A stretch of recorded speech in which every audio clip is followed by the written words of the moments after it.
Put the conspiracy aside. Do you think if the law just required that they filed false reports, based on what you know, would you say the police did that, filed false reports? I don't know. I have not, because the evidence was such. Is there a code of silence in the police? No, in Chicago I don't police? believe that. Corruption So what differentiates you from Paul Vallis? He's not a part of the Burke Four, I don't think. Gary McCarthy, Willie Wilson, because I have a Amara vision for the city. Lori Lightfoot. What's I have a vision for the city. You don't think they have a vision? No, I don't. What's your vision? My vision is to make sure we have good schools. And I did this in my ward. I created 5 parks. I found millions of dollars for each one of my schools. I put people to work. I brought 8,000 jobs to my ward. Not a single one of them have ever had a job fair for their residents, a job fair for veterans, a job fair for ex-offenders. I've put people to work. And they haven't. And right. You're watching Public Affairs. Berkowitz is my name, and politics is our game.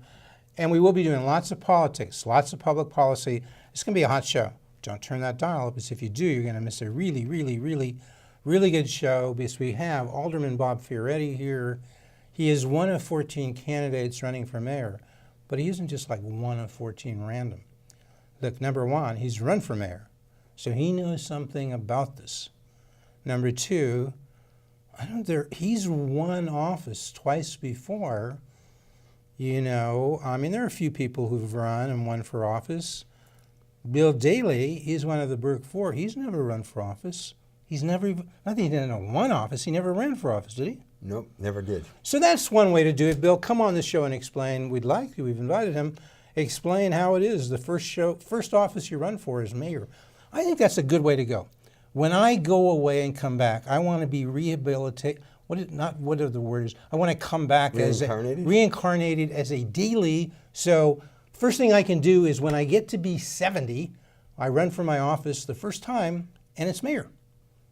That's cool. He's got a law degree from NIU. He's got an undergraduate degree from University of Illinois, Champaign-Urbana. He's practiced in the private sector. He's practiced at the Corporation Counsel's Office. 100 cases to verdict, state and federal, right? Yes, correct. And appellate cases. And appellate cases. So like these Burke Four, you know, who the feds are coming after, you could step right in, and you could be an assistant U.S. attorney, because they got 100 of them. You could be the U.S. attorney. Yes. You would know what to do.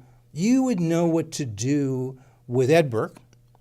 And if there's any hanky-panky that went on with Preckwinkle, or who are the other Burke Four? Mendoza, Daley, or Chico, depending on which one you want to say, because Daley has enough ties, but yes, all of them. All 4? Yes. So if there was something there, you could prosecute all 4 of those people, right? Well, you know, the issue of prosecution is who and what they are. I mean, it's all their ties that come to Burke. Let's take a look at Susan Mendoza. Here she was. She ran for office her first time, lost. Second time, she had enough people from the corrupt Hispanic Democratic Organization, the HDO, which was involved in the trucking scandal under Daley. Richie Daley set that one up. You know, she's never went out and gathered signatures herself. She's always had the Burke machine behind her. They do it for her. Like, did Ed probably gather a few signatures himself? Would Ed stand out at the grocery store saying, "Here, sign this well, for"? I don't think he would, but he had a crew. Sign this for Susanna Mendoza. He had a crew. Because if he does shakedowns himself, I mean, he did the shakedown according to the FBI. Well, according to the wiretaps, he was the guy doing the shakedown much of the time. I don't think any of us have seen the wiretaps. So, well, we've heard. Okay, we didn't hear him, but if we read the criminal complaint, which was filed January 2, less than a month ago, you might have read that. I've read it. Yes. If that's accurate, he did some of the. If that's accurate, the wiretap will support the notion that he did some of the shakedown. Well, I think we're going to. Is that correct? Is that a correct statement? We're going to see more. Okay. We're going to see more. It's we're going to see more of what? In terms of an indictment that's going to come down. I mean, the complaint that was filed based upon the FBI is just, I think, the tip of the iceberg. So we're going to see more that's going to happen. Will it happen before February 26th? No. Is that a problem? Will they have to redo the election? If there's really a lot of bad stuff that comes out and it relates to the Burke Four, and one of those Burke Four is elected, then what? well, then we have a problem. But the money tie-ins, the corrupt Democratic machine, which controls Chicago and controls Cook County and a lot of the state of Illinois, is the problem. I mean, let's look. When Toni Preckwinkle was, and she is the chair of the Democratic Party here, one of the questions that they asked judges have to give a certain amount of money to be slated. And that they do. They have to give a certain amount of money. They have to the party? To the party. And that's Does it go right to Tony or to the party? Or it goes is it to kind the of the party, same thing? But, and who controls the finances? She does. They have a treasurer, but she's on it. And they ask two questions near the end after you give your resume. And they say, I think you're aware that, and she stands up there, that we have a requirement for us to slate you. And the candidate says, oh, yes. And you have to give $50,000 to the party. Wait, 50,000? $50,000. Each candidate for any judgeship? To be slated. Any judge, circuit court, whatever. Yes, okay. yes. And then the next question is, if they say, yes, I'm prepared to pay that, or I can pay it, well, when can you pay it? And if you can't pay it by the date that they want to slate you, you can't be slated? You're not slated. Excuse me. So what was Chico's involvement? He was asked to help raise the money, too. He was co-hosting it. Are we talking now Preckwinkle or Mendoza? For Preckwinkle. Preckwinkle. And this is when she was running for county board. For county board president just in 2018. Yes. In the Democratic primary? Yes. And you were running against her in the Democratic primary. Yes. So Burke's out there raising money for your opponent. Yes. Is he raising money for you? No, he never raised money for me. Why would he favor Toni over you? Because she was head of the or vice chair of the Democratic Party. Okay. At that time, and you have to look at it because Chico and Chico was Chico involved in here? Well, what's he doing? Because is he like he the does bad whatever guy Burke says. Yeah. Okay. Whatever Burke tells him. Burke made his law firm. Oh, so that's the Preckwinkle Burke connection. What's the Mendoza Burke connection? It goes back to her being elected first time. As state rep. As state rep. He was out there helping her. His people were helping getting petitions. Yes. She ran and lost for state rep before that? First time. And she came in there pretty young. When she got elected, she was only 28, I think. Right. One of the youngest. Right. And she was there for 10 years. Well, at the same time, let's not forget, she had a job with the city of Chicago. Well, while she was a state rep, she had a job? She had two jobs. Yes. One, she's working for the state as state rep. Yes. Sort of for the state. And the other, she's working for the city of Chicago? Yes. You can do both. Well, because the state rep is only a part-time job. But let's face facts. It's a payoff to make sure you vote for whatever the mayor says you should. That is how the machine works. Yes. Do we call that part of the pay-to-play? Yes, it is. Pay-to-play it's even worse. It's even worse. Pay-to-play. So how long did she have that contracts? How long did Susanna Mendoza have that city job? Was it all the time she was a state rep? She had the city job? No, I can't say that for sure. It was Danny Solis. Well, Danny Solis, the alderman, who was wired to. For how many years? 23. 23 years at the 25th ward, is that, or something like, or 24th, one of those, okay. Right. So he's there for all those years. He's retiring. He's stepping down.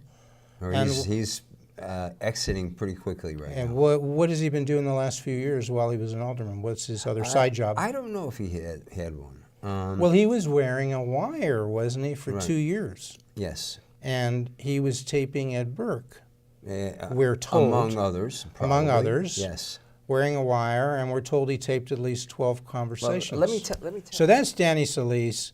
His wife is Patty Doyle Solis, or Patty Solis Doyle. That's his sister. Not his wife, his sister, Patty Solis Doyle, yes. if I got that right. And she had a company with one of these companies that had bought or was involved in the IOUs, taking over sort of the IOUs from the state, these unpaid bills. Right. And they bought it, so they had an interest in that.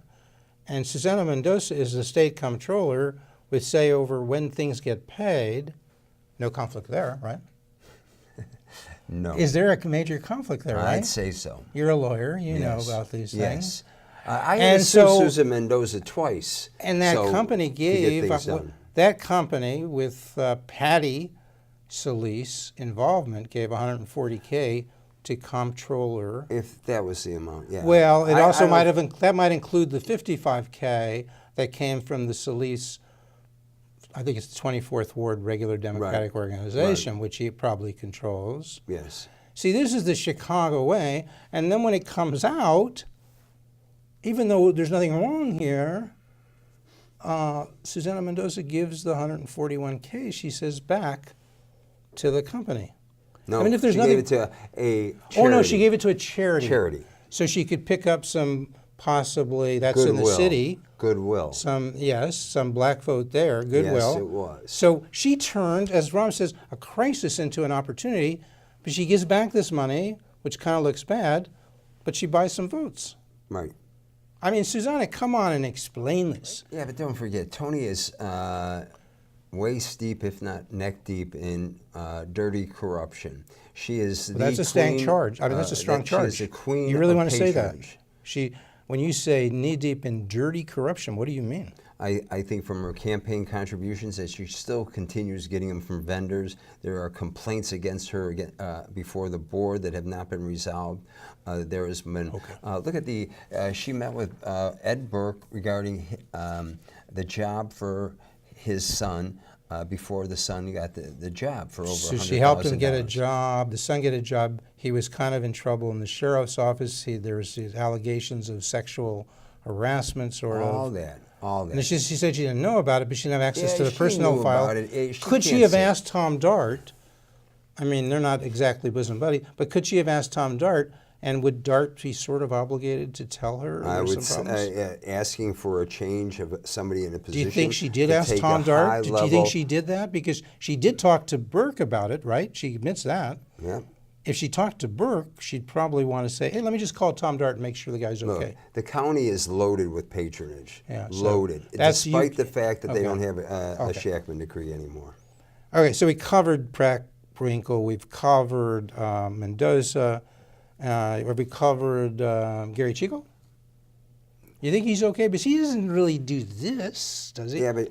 I mean, Val is sat where you're sitting, and he says, you know, he was sort Ed Burke's, he said Chico was sort of chasing company. He's an ambulance chaser. What do you mean by that? Do you have any idea? No, who said that? Vallis. He said that Chico, because when he was on the board, they should know because they worked together very closely. So when Vallis was CPS CEO, Chico was president of the board. Correct. I think he's implying he may have gone after some business with the city, perhaps with CPS.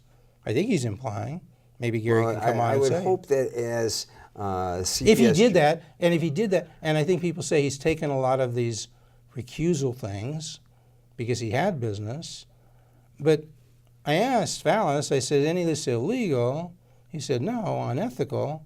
He said, yeah. It probably is. Does it sound unethical to you? You're a lawyer. Probably it is. Yeah, so we've covered Preckwinkle, we've covered Chico, we've covered Mendoza. Daley... I mean, Daley never really worked for the city, so what did he do? Daley who? Bill Daley. Bill Daley was Don't tell me what Richie did, Richard M. or Richard J. Tell me what Bill Daley did. Bill Daley was his brother's advisor throughout his mayoral He was career. advising, but you can advise people. There's nothing illegal or unethical there, right? I would say you're correct. So Bill's okay. He's clean. No. Well, how is he not clean? Well, let's look at the parking meter deal. Yeah. His son is on the first end of receiving of the monies in the paper. You know, this Wait a second, whose son? Bill Daley's son, Bill Daley Jr. Received money from the parking deal. Yes. For doing what? Investment advice? Who knows? We don't know. You know, What's his name?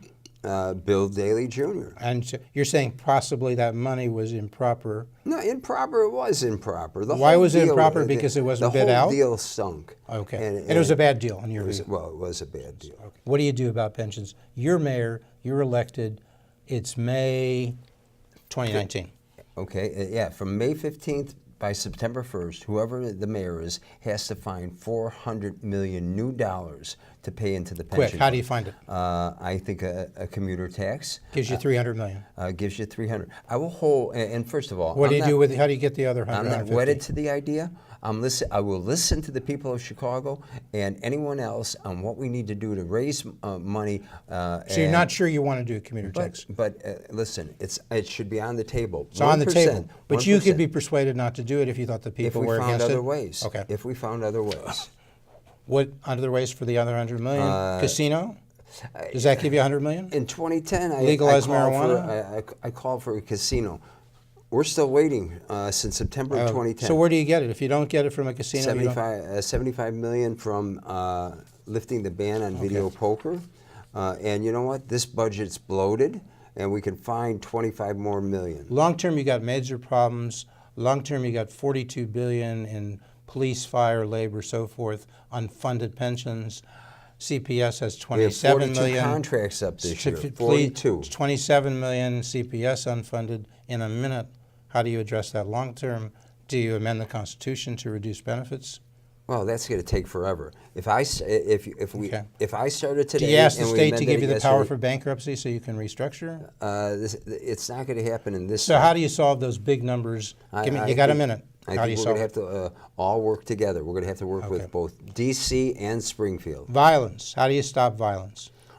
We need more police on the streets, but we need a professional police officer, which we never have had in the last chief? 15 years. You don't call Gary McCarthy professional? No, he was never. He headed up Newark. He was 20 years at New York. And everywhere he goes, a consent decree follows. And this consent decree is going to cost the citizens of this city $28 million. Well, he says this consent decree never really had police, public policy involvement. He says, who was the policy person? He says, I don't know. Well, you know what, Gary Do you know McCarthy, who the policy person is? Is it a good consent decree? Do you think it's a good consent decree? You know what? A lot of ideas that were in there should have been in police practice a long time ago. And he should have known better. He should have been able to have the training, the supervision, the discipline, and the hiring of police officers. He failed at all accounts. Laquan McDonald? Is that what this race is about, Laquan McDonald? For him? For everybody. He shouldn't even be running because of that. He hid the tapes. He said he had no power over that, and he says Rahm was the one who covered up the tape. Oh yes, sure. Gary. But what about the initial shooting, October Again. 2014? I looked at one of our prior shows we did like 4 years ago. It was when you were running last time. It was 2 months after October 14th. We didn't discuss Laquan There wasn't McDonald a word about because it. there was no word. Right. Some kid was shot 16 times in 6 seconds using a penknife to scratch cars. And you didn't know anything about it? I didn't know anything about it. We didn't discuss it. I know. How is that? How does that happen? One of the things I advocated was cameras. Yeah. Now that they have them. What about tasers? Because, what Vallis says it was negligence because he said we had 11,000 policemen. We had 500 tasers. He said in New York, they had 30,000 policemen, they had 15,000 tasers. Well, that's one for every two. Should every police officer have one? That's the question. Well, they kind of do now, I think, don't they? They're moving. They're very close. But, so was that negligent? If they had a taser, they have this problem, they call 2 policemen, they bring over a taser, they tase the guy, it's over. Is that on Gary McCarthy for not having enough tasers, or is it more complicated? It's more complicated. Hiring, training, supervision, discipline. Gary McCarthy failed at all. You say Jason Van Dyke should have been trained better, or they should have somehow ferreted him out. He had some problems, as we heard when we saw his sentencing. We heard from some people testify about some of his prior problems that presumably the police knew about. Right. Well, look, suicide is a major issue in the police department. So real quick, I only cut you off. You got like 30 seconds on education. Is CPS in trouble? All these rapes that went on for a decade before and sexual harassment, they're still going on. We're still having. We just learn of them. We just learn of this stuff after 3 months later. Right. So, Jason Van Dyke. Okay, Jason Van Dyke sentenced. Well, number one, he's found guilty, murder, 2nd degree. Was that a good finding? Was that righteous finding by the jury? The jury found what they heard for the evidence. What do you think? You're running for mayor. No, you know what? I didn't hear all the evidence, and neither did you. So and you neither can't did say, anybody else out there. I don't know if that plays with people. Well, you know what? We have to understand the eyes and ears. I mean, you read a lot of stuff. You heard some testimony. But that doesn't mean we heard things. You can't have an opinion. You're running for mayor, and you can't have an opinion. I didn't say that. What's your opinion? My opinion was the jury ruled correctly. Okay. And did the judge rule correctly when he gave Jason Van Dyke for 2nd degree murder what may be a 3-year sentence once time off is given for good time or good behavior? that 7.5-year sentence could go down to roughly 3 years. Was that an appropriate sentence? And is it your opinion? Is it your opinion running for mayor that was an appropriate sentence? And by Judge Gahn. The judge heard the evidence, listened to every witness, applied the law, and made his finding. And it's now being reviewed for political purposes by the Attorney General of this state. For political purposes? Yes. You mean the Attorney General shouldn't review it? I said I think he's doing it for political What about purposes. the special prosecutor? He's reviewing it. Is that okay? You know, the special That's not prosecutor political does purposes. have, He has the power. Yes, he does. He And has, we'll in fact, start some would there. say he has the And obligation. I'm waiting for what the special prosecutor So what's your says. opinion now? I haven't read all the evidence, and Come I did on, not. come on. You got an opinion. You that practiced would law be- for 30 years. Yeah, but that would be unfair. Anybody that comments and making it a political decision on that is unfair to everybody in that courtroom.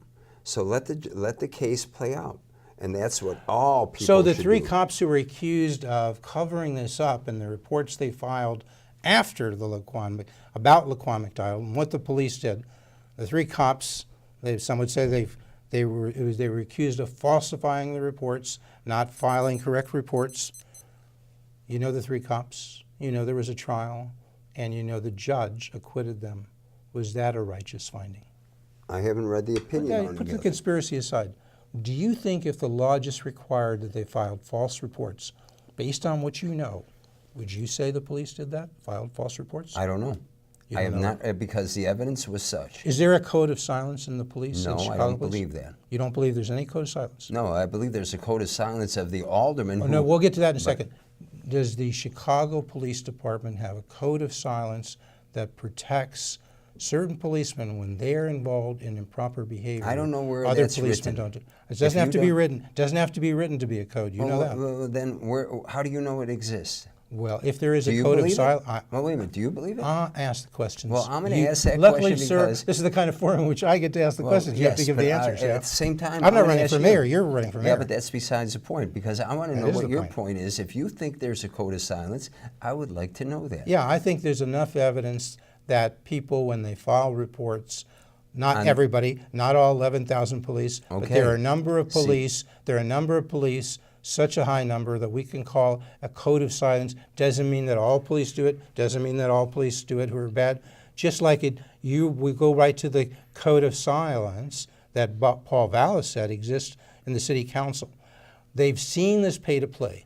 They've seen this corruption. And what do we get? Alderman Sposato, interviewed by Carol Marine, not by me. She says, what do you think? This is a few weeks ago, okay?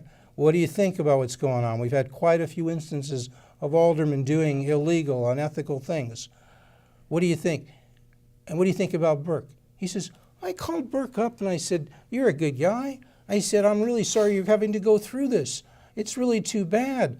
He says, I can't see everything, Sposato says, but I think most of the aldermen are good people. Is that what you would have done if you were still an alderman? Would you call up Burke and say, hey, I'm with you? Well, Ed Burke fought me on every Well, put that aside. That's a personal thing. No, it's not. Ed Burke fought me on every reform measure. And every reform measure that these candidates are talking about, I have introduced at one point or another in this city council. And he fought me vigorously. Okay. Well, you wouldn't have called Burke and said what Sposato said. I've paraphrased. But you wouldn't have said you're a good guy. I'm with you. No, I wouldn't, but here's what Does I it think sound is to you bad. like Goodfellas? You see the movie Goodfellas? No, I So, remember but it, in but I haven't seen it in a Goodfellas, while. when you do something illegal, and if you're like involved in the mob, they tell you don't say nothing, and certainly don't snitch. It sounded like many aldermen, Kerry Austin, Michelle Mayor Harris, O'Shea. Sposato, Mayor O'Shea, right? Right. Well, it sounds like they say what? They say snitches get stitches. In other words, And they're part of the family. How could he have done that? and It was embarrassing. If Kerry it's Austin were embarrassing here, for all of us. And what would you say to Kerry Austin and O'Shea I and have said that Sposato before to and them. Harris? What would you say? I've said that before. Say what? They refused on many of the reform issues that I proposed. One was Kerry Austin said, you're going to embarrass all the city council members if we televise these committee meetings. I mean, that's an embarrassment that we can't be transparent with the Okay. people of this city. So the last, to wrap this up, as mayor of Chicago, what is it about you that differentiates you, not just from the Burke Four, from Vallis, from who do we got here? Let's give you some. Okay, what differentiates you from Preckwinkle, Mendoza, Burke, and Chico? Stop right there. What is it? Somebody thinking about, do they vote for the Burke Four, one of those, or do they vote for you? How do they make up their mind? I do think ethics is important. I've always said that. I was appointed to one of the highest ethics committees by the Supreme Court many years ago. I've had those issues. I've raised all the issues on reform in this city council. A lot of these candidates running either fought me vigorously along with Ed Burke, and they came out against So me, you or were they said clean. silently on the side. So on ethics, you're saying you're clean, they're not. Is that, am I getting that right? I don't want to put words in your mouth. Is that what you're saying? They fought me on all the reforms. Are they issues. clean? You're going to have to ask them, but I think... Are they as clean as you? No way. Okay. I don't chase business. I don't have to do that. And the things that we see, the corruption. So what of the differentiates you machine- from Paul Vallis? He's not a part of the Burke Four, I don't think.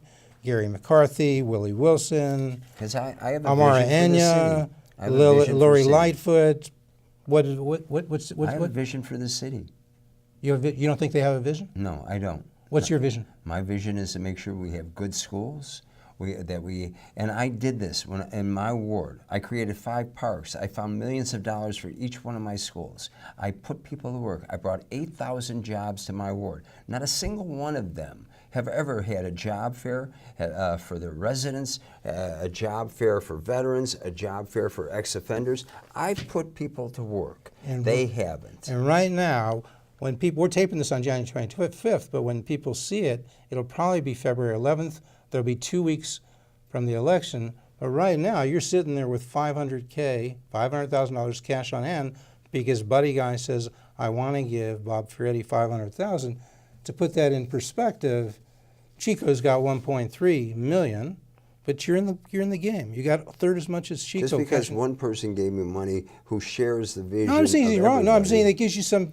Right. It gives you ability Some to get your firepower. word out. Yes. Yes. Mendoza, $1.4 million cash on hand. Preckwinkle, $2.2 million cash on hand as of today, January 25th.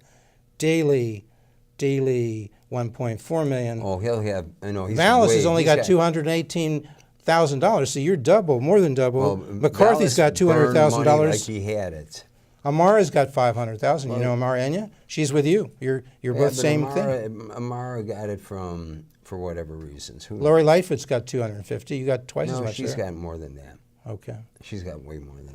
Now I'm going by what the Illinois Constitution. Okay. The main thing is, I hope you know who Bob Fioretti is. I hope you realize he's running for governor. I hope How about mayor? I hope you know he's running for mayor of the city of Chicago. He's one of 14 candidates. We've had a number on. We hope to have more. The main thing is Vote. Think. Bob says vote. I say think. Do what you think is good for Chicago on February 26th. And of course, you come back next week and every week to Public Affairs. Public Affairs very much thanks Residco, our sole corporate underwriter, for helping to make the production of this show possible.